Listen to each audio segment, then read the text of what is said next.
Cuando caminas por las estrechas calles de los antiguos pueblos europeos, es posible que pases junto a edificios que han estado en pie desde la Edad Media.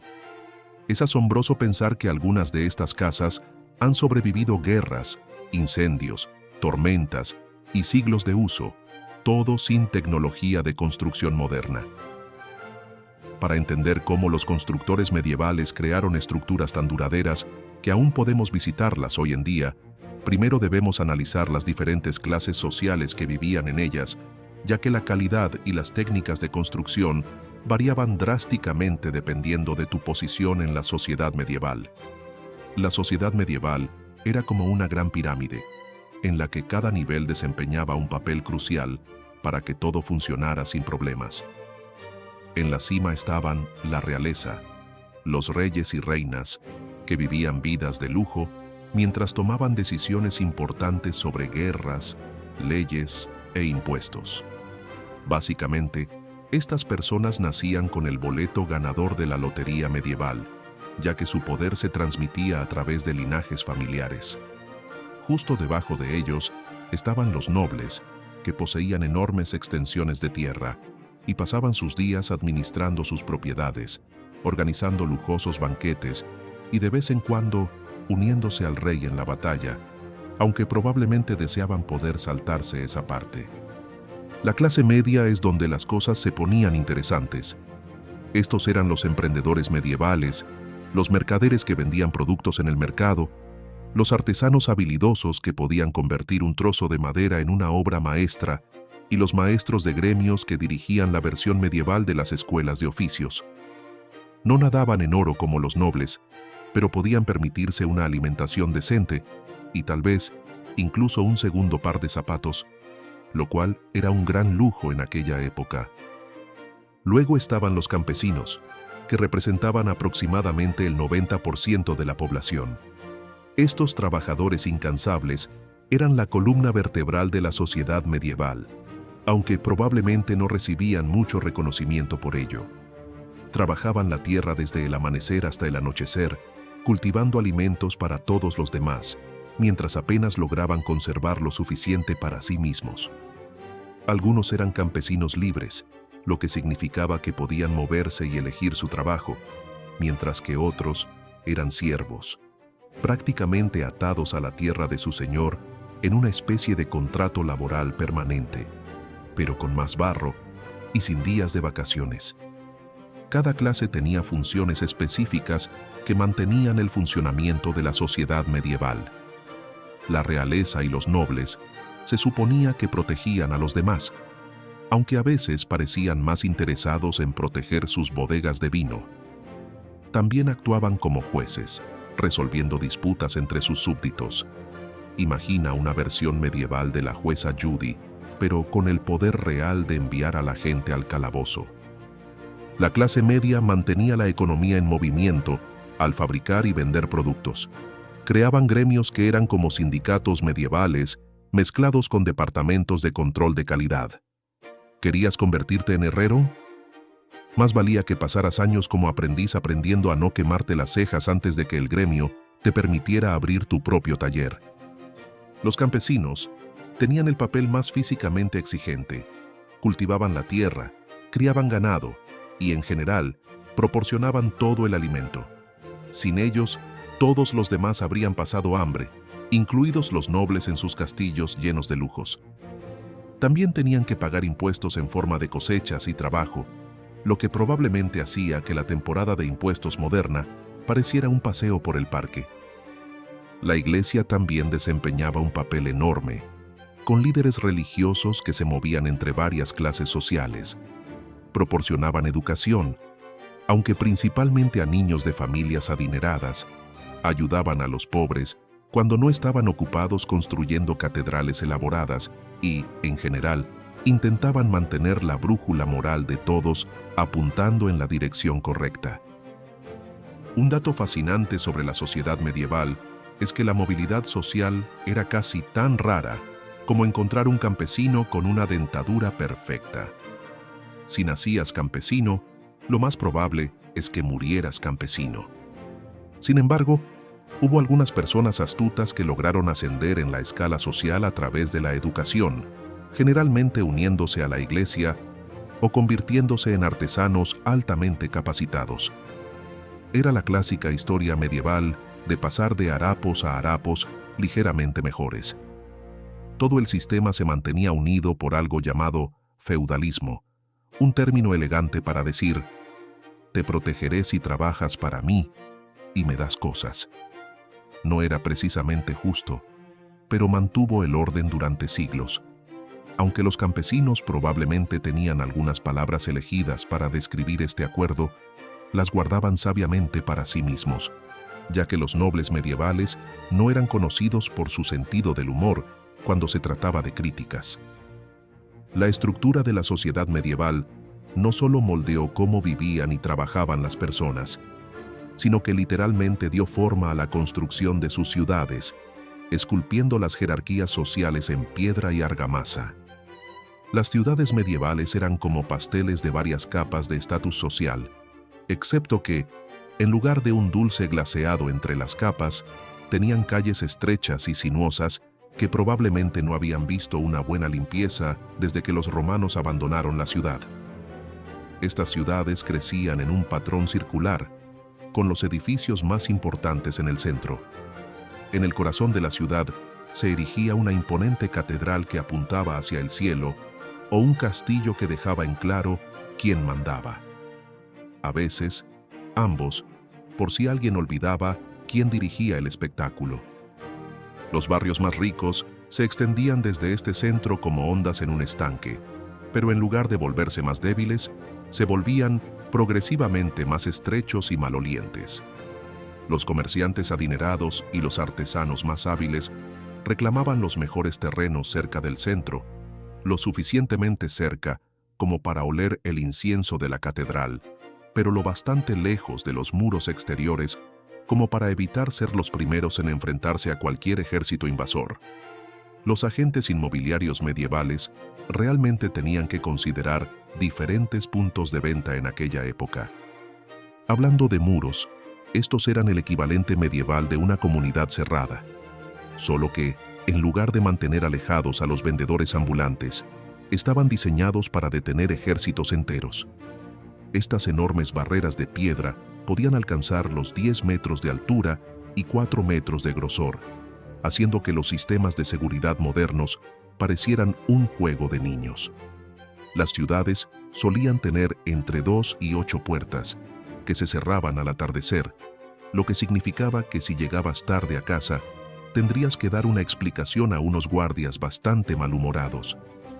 Los barrios de clase media eran un laberinto de casas con entramado de madera, apretadas unas contra otras como sardinas enlatadas. Estas zonas estaban organizadas por gremios y oficios. Encontrabas la calle de los curtidores, que todo el mundo evitaba por el hedor, la calle de los panaderos, que todos adoraban por razones obvias, y el barrio de los herreros, donde el ruido hacía imposible oír tus propios pensamientos. Era como un centro comercial medieval, solo que con más riesgo de incendios y pestes. A medida que te acercabas a las murallas exteriores, las cosas se volvían cada vez más interesantes. Y por interesantes, queremos decir difíciles para cualquiera con un sentido del olfato sensible. Los residentes más pobres vivían en diminutas chozas de madera amontonadas contra los muros de la ciudad. Estos barrios estaban tan densamente poblados que los vecinos literalmente podían extender la mano por la ventana y estrecharse la mano con los del otro lado de la calle, aunque probablemente trataban de evitarlo durante la temporada de peste. Las calles de las ciudades medievales no eran solo caminos para caminar, eran el equivalente a una sala de usos múltiples. Los mercados surgían en cada esquina, los animales deambulaban libremente dejando sus inevitables huellas, y los aprendices trabajaban justo afuera de los talleres de sus maestros. El ruido era constante, martillazos de carpinteros, gritos de vendedores, discusiones entre abogados. Algunas cosas nunca cambian. Y, de vez en cuando, aparecía el pregonero anunciando lo que el rey había desayunado esa mañana. Uno de los aspectos más fascinantes de la planificación urbana medieval era la completa falta de planificación. Las calles se formaban de manera natural según el tráfico peatonal, lo que explica por qué los centros históricos de muchas ciudades europeas hoy en día parecen un plato de espaguetis arrojado contra una pared. Las únicas calles rectas eran generalmente restos de antiguas calzadas romanas, que destacaban como una flecha en un pajar. Las fuentes de agua eran cruciales. Pozos y fuentes se distribuían por la ciudad, sirviendo como los refrigeradores de agua medievales donde la gente se reunía para chismorrear sobre el último escándalo de la corte real o quejarse de los impuestos, una tradición atemporal. Los ríos que atravesaban las ciudades eran una bendición y una maldición. Perfectos para el comercio y el lavado de ropa, pero no tan buenos cuando se desbordaban o cuando alguien río arriba decidía deshacerse de algo poco higiénico. El diseño de la ciudad también reflejaba sus necesidades de seguridad. Las calles más anchas solían formar círculos alrededor del centro, permitiendo a los defensores moverse rápidamente entre diferentes partes de la muralla en caso de ataque. Estas mismas calles también se utilizaban para desfiles y festivales, lo que demuestra que los urbanistas medievales entendían el concepto de diseño multifuncional, aunque no planificaran mucho más. Si bien el trazado de la ciudad priorizaba la defensa y la celebración, los edificios individuales contaban sus propias historias de ingenio medieval y economía, especialmente en las viviendas de la creciente clase mercantil. La clase media de la época vivía en casas que harían que los inspectores de construcción modernos tuvieran pesadillas, pero en realidad, estas estructuras eran bastante ingeniosas para su tiempo. La típica casa de la clase media se construía con una técnica llamada entramado de madera. Enormes vigas de madera se encajaban como un rompecabezas gigante, y los huecos se rellenaban con wattle and daub, una mezcla de palos, barro y estiércol animal. Sí, has leído bien. Estas casas solían costar entre 2 y 3 años de salario de un artesano cualificado, lo que equivalía aproximadamente a 1.500 días de pan. La planta baja solía albergar una tienda o un taller que daba a la calle, donde el propietario podía vender sus productos o ejercer su oficio. Detrás de este espacio se encontraba la cocina, con un hogar que servía tanto para cocinar como para proporcionar calefacción central medieval. El humo de la chimenea ascendía por la casa y finalmente encontraba una salida a través de agujeros en el techo, lo que convertía estas viviendas en los primeros edificios del mundo conservados por humo. Tus ropas siempre olían a barbacoa, pero al menos no pasabas frío. Las plantas superiores albergaban las habitaciones, con cada piso siendo una gran estancia dividida por tapices colgantes o paneles de madera. La privacidad no era precisamente un punto fuerte en la Edad Media. Toda la familia solía dormir en la misma habitación, junto con cualquier aprendiz que viviera con ellos. Las camas eran plataformas elevadas rellenas de paja, que se cambiaba una vez al año si tenía suerte, o nunca si no. Además, la gente dormía sentada porque creían que acostarse completamente invitaba a la muerte, aunque esto probablemente tenía más que ver con evitar el humo que con cualquier superstición. El almacenamiento se aprovechaba en cada rincón posible. Ingeniosos armarios empotrados y baúles guardaban de todo, desde herramientas hasta textiles. Las ventanas estaban cubiertas con pergamino aceitado o finas láminas de cuerno animal en lugar de vidrio, ya que este era astronómicamente caro. Estas cubiertas translúcidas dejaban entrar algo de luz mientras mantenían fuera la mayor parte de la lluvia y solo parte de las corrientes de aire. La gente medieval tenía una gran resistencia al frío. Un detalle particularmente interesante eran los pisos superiores en voladizo, que sobresalían aproximadamente 60 centímetros más que el nivel inferior. Esto no era simplemente un capricho arquitectónico, sino una forma inteligente de ganar espacio habitable sin pagar más impuestos, ya que en la mayoría de las ciudades medievales, Los impuestos sobre la propiedad se basaban en el tamaño de la planta baja. Además, ayudaba a que la lluvia no golpeara directamente las paredes inferiores y proporcionaba un pequeño refugio para los peatones. Sin embargo, caminar por una calle llena de edificios con voladizos se sentía un poco como estar en un túnel que se cerraba lentamente. El mobiliario dentro de estas casas era sorprendentemente minimalista según los estándares actuales. La mayoría de los muebles eran multifuncionales. Las mesas se plegaban contra las paredes, los baúles servían tanto para almacenamiento como para asientos, y las camas a menudo se usaban como bancos durante el día. El objeto más costoso de la casa solía ser la olla de cocina, que podía costar tanto como una vaca, y, de hecho, a menudo se mencionaba específicamente en los testamentos. Estas casas no eran solo hogares, sino inversiones que podían pasar de generación en generación. Muchas familias de clase media alquilaban habitaciones o incluso pisos enteros para complementar sus ingresos, creando versiones medievales de edificios de apartamentos. Algunas de estas estructuras aún se mantienen en pie en lugares como York, Inglaterra, y Estrasburgo, Francia, aunque a menudo están inclinadas en ángulos que harían que la Torre de Pisa se sintiera orgullosa. Pero, ¿quiénes eran los responsables de construir estas maravillas arquitectónicas? La respuesta está en los altamente cualificados artesanos que aprendían su oficio a través de años de aprendizaje. Construir una casa medieval era como organizar un enorme proyecto en equipo, solo que, en lugar de presentaciones de PowerPoint, la gente levantaba enormes vigas de roble. El proceso comenzaba con el maestro carpintero, quien no era solo un hombre que sabía manejar un martillo. Era una combinación de arquitecto medieval, ingeniero y jefe de proyecto en una sola persona. Estos maestros pasaban al menos 7 años como aprendices, aprendiendo desde las uniones básicas de la madera hasta complejos cálculos estructurales, aunque probablemente no los llamaban así.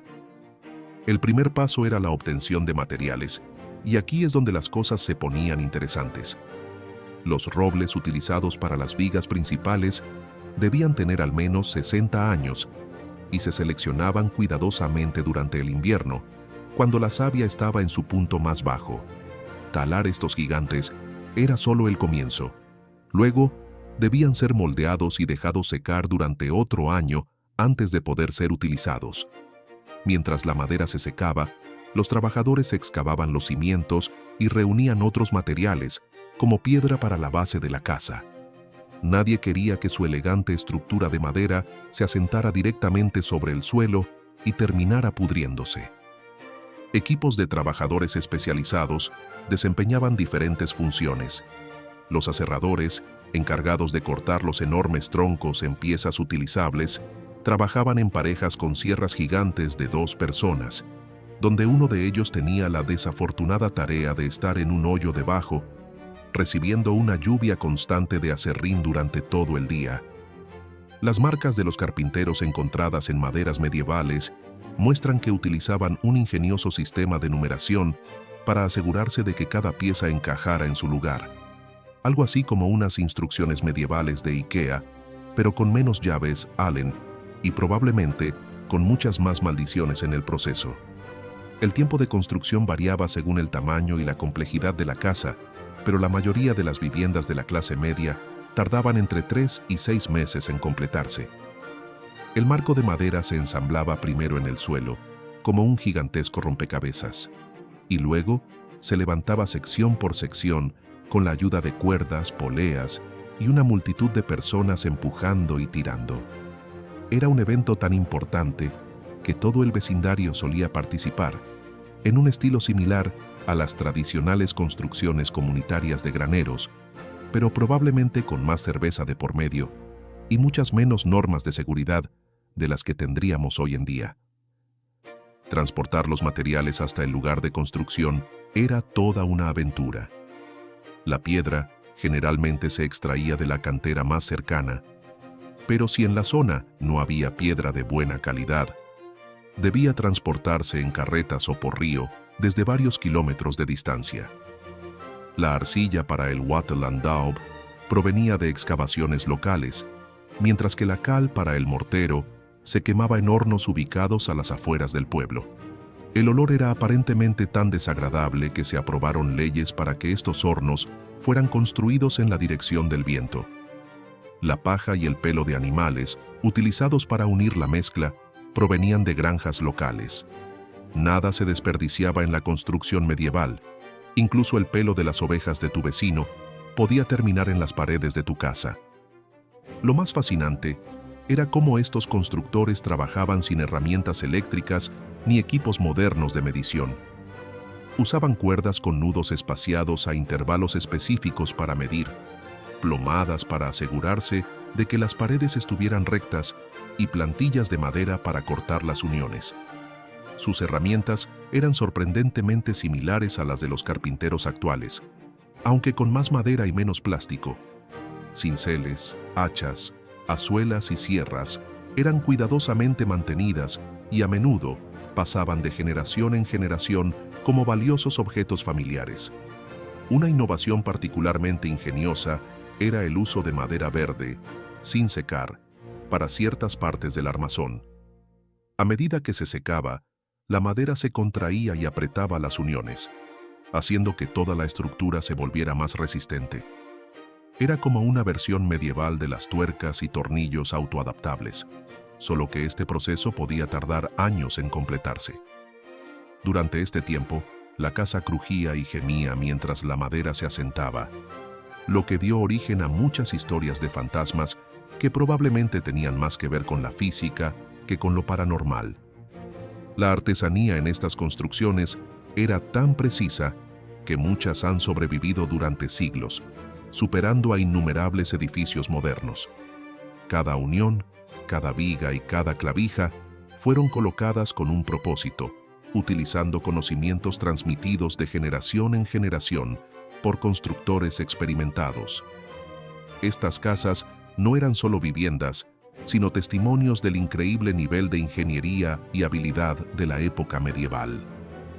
Mientras estos hábiles artesanos se dedicaban a construir casas para la clase media, en otro nivel completamente diferente, se llevaban a cabo construcciones mucho más grandiosas para la nobleza y la realeza. Las casas de nobles y monarcas llevaban la arquitectura medieval a un nivel completamente nuevo, literalmente, ya que algunas de sus torres alcanzaban alturas de más de 24 metros. Estos magníficos edificios estaban construidos principalmente de piedra, y no solo para mostrar riqueza, aunque eso definitivamente era parte de la razón. Las edificaciones de piedra eran capaces de resistir ataques, incendios y la prueba del tiempo. Sus muros solían tener entre 2,5 y 3 metros de grosor en la base, utilizando una técnica llamada mampostería con núcleo de escombros, donde dos muros exteriores de piedra tallada rodeaban un núcleo relleno con escombros y mortero. Era como un sándwich de piedra medieval capaz de detener flechas y resistir armas de asedio. El costo de estas residencias palaciegas era astronómico. Una gran casa solariega podía costar el equivalente a 850 años de salario de un artesano cualificado. Y eso sin contar el mobiliario interior, que incluía lujos como ventanas de vidrio, cada una con un precio similar al de una pequeña granja, tapices elaborados para mantener fuera las corrientes de aire y suficientes platos de oro y plata para alimentar a un ejército, lo cual, en ocasiones, era necesario. Hablando de ejércitos, estas casas necesitaban una verdadera legión de sirvientes solo para mantenerse en funcionamiento. Un hogar típico de la nobleza empleaba entre 30 y 50 criados en diversas funciones. Había los encargados básicos del hogar y los cocineros, pero también puestos especializados como el guardián del guardarropa, básicamente un estilista personal medieval, el maestro de caballos, responsable del transporte, e incluso catadores de comida profesionales, posiblemente el trabajo más peligroso en el mundo medieval. La jerarquía del personal era más compleja que el organigrama de una corporación moderna.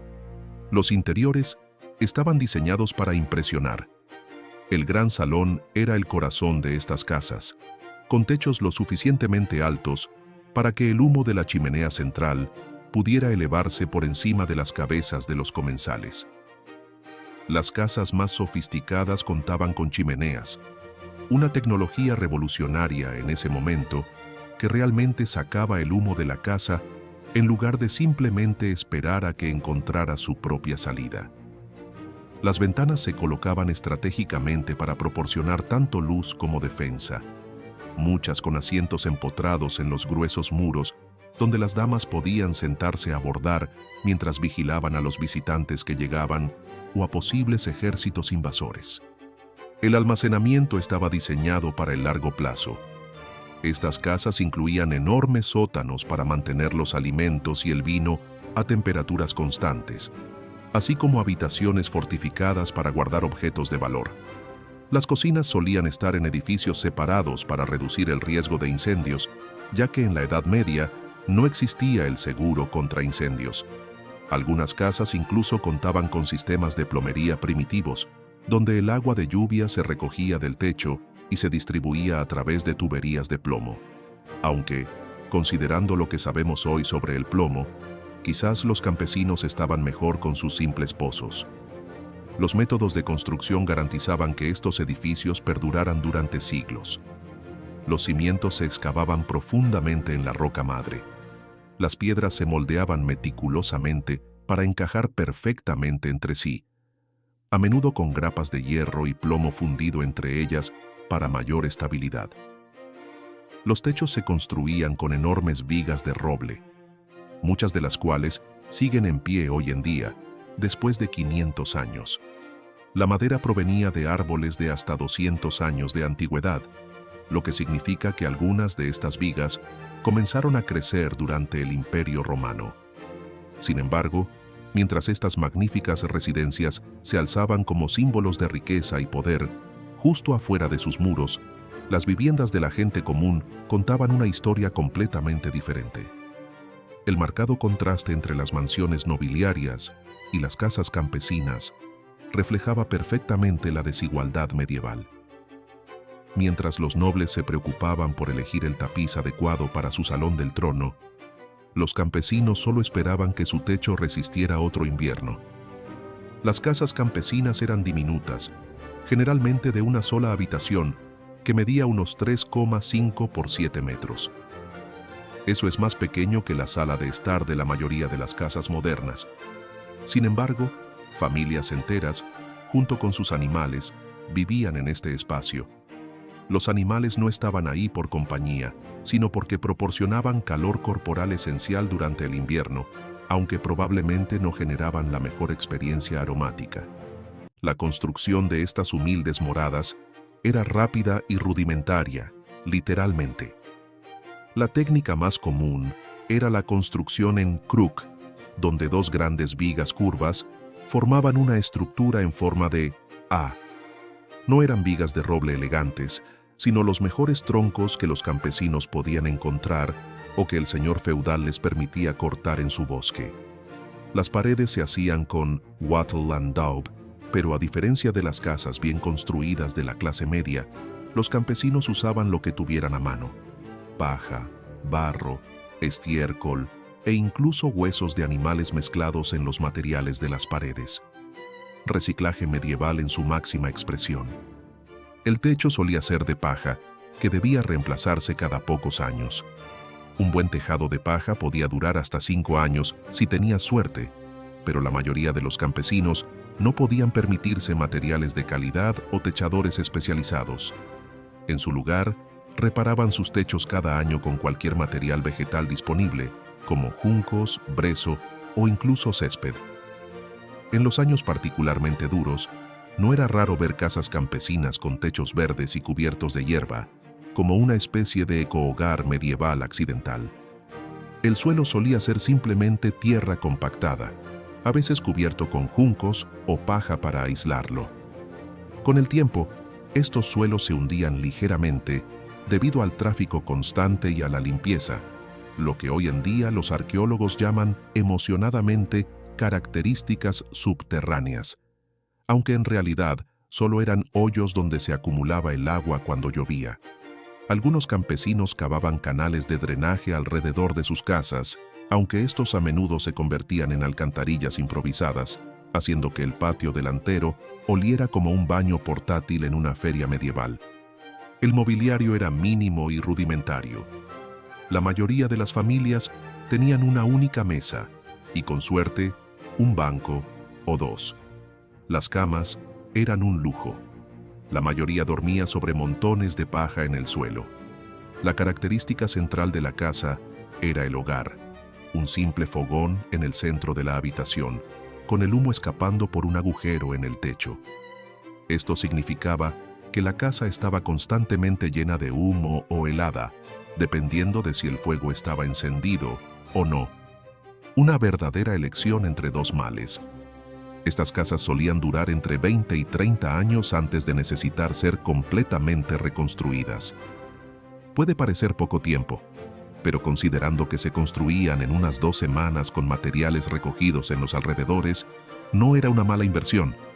Además, cuando tu casa estaba hecha principalmente de materiales biodegradables, reconstruirla era menos como una obra moderna y más como un proceso muy ambicioso de compostaje. Aunque la mayoría de estas casas de campesinos han desaparecido hace tiempo, es increíble pensar que muchos de los edificios de piedra más grandiosos y las robustas casas con armazón de madera de la época medieval siguen en pie hoy en día. Son un testimonio del talento artesanal y la ingeniería medieval.